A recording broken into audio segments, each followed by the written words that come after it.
everybody, Brian from Snowwalker Outdoors.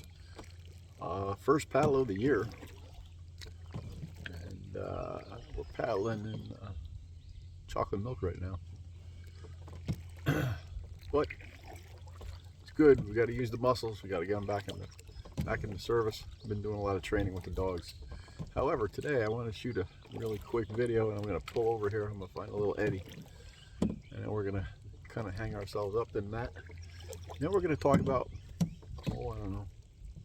We haven't done too much on PFDs, so we're not going to talk about fit, comfort, which ones that you should have, but we are going to talk about what we carry in our PFDs. Don't go away.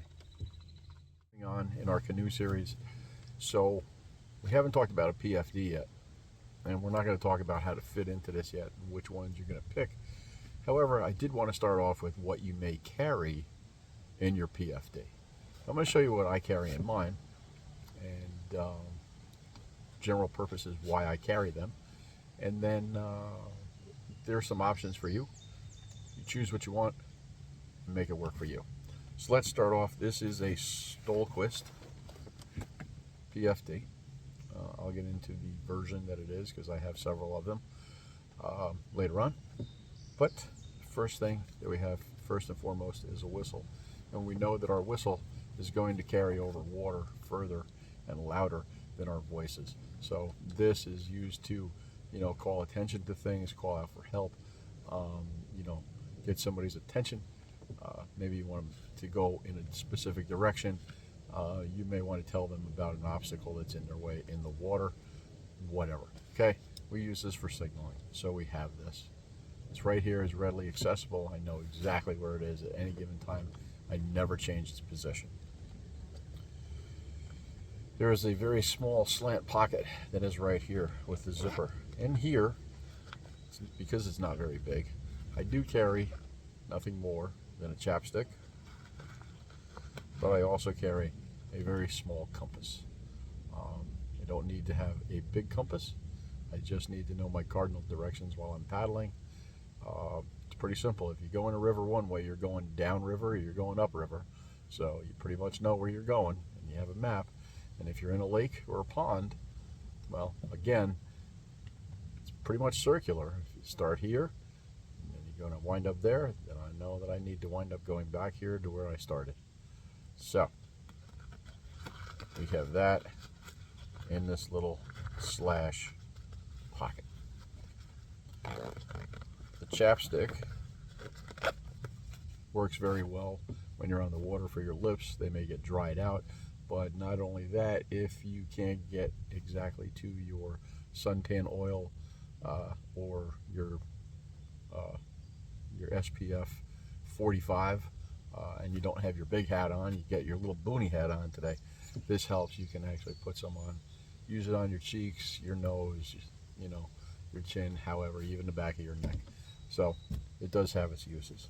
Now we have another pocket in the front underneath, and in here I carry my instructions for a Z-drag and how you would set that up.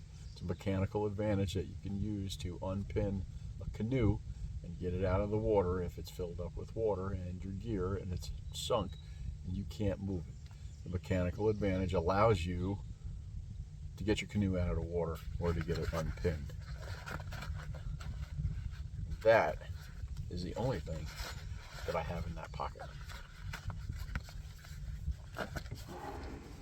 I specifically carry that because if I'm with people that don't know how to canoe and don't know exactly how to set up a Z-drag, they have instructions on how to do it if I'm by some means incapacitated. Now, this is known as a clamshell. Unzip, pull this down, and we have our big pocket, which is going to have several items. So in no particular order, I have a SOL heat sheet in case I need this, if I've lost all my gear and I need to get warm, or if I need to warm somebody up. I have just a very small aluminum, it's a mini dry, I don't know what you would call it, just a dry cylinder. And in that dry cylinder, what I have is I have my makings for fire starting. I have a small ferro rod, I have a mini bick, I have some fat wood in there, I also have some tinder quicks, I have some jute twine to make a bird's nest if I'm running low on materials.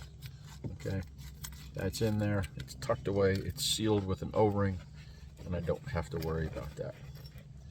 There's also a P38 can opener that I could use to scrape the ferro rod as well. So, sandwiched now in the middle, I have glow stick. I have another small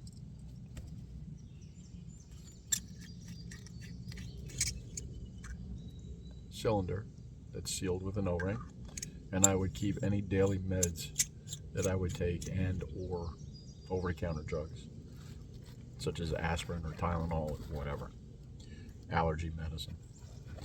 Next to that is my knife that I would use to cut any entanglements and use to process firewood or whatever in case I lost any other gear. This would be my preferred knife to use, and I know where this is at any given point in time. It stays in the same spot all the time. It's all muscle memory. I can grab it with either hand. I know where it is. It's in the center of the clamshell.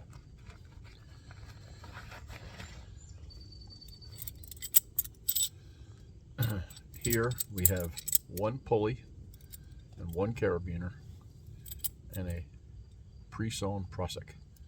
That is to make a forward capture system in case I need to get the canoe moving. I have something that as I pull, this will allow it to come out and it locks. I don't lose any of my momentum or any of the distance that I have created by pulling with a mechanical advantage. This is also 1/2 of a Z-drag. So this goes with me, and it's in the front of my clamshell.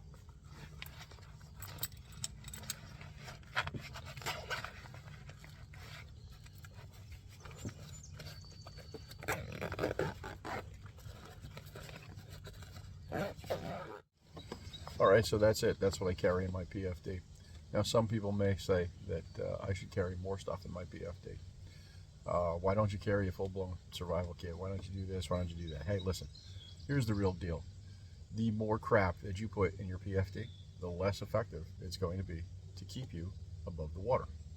Okay? Type 3 PFDs, which most likely you're going to be using, are simply used for calmer water and inland waters, okay, where rescue needs to be effectively done rather quickly. They will keep a conscious person afloat in the water.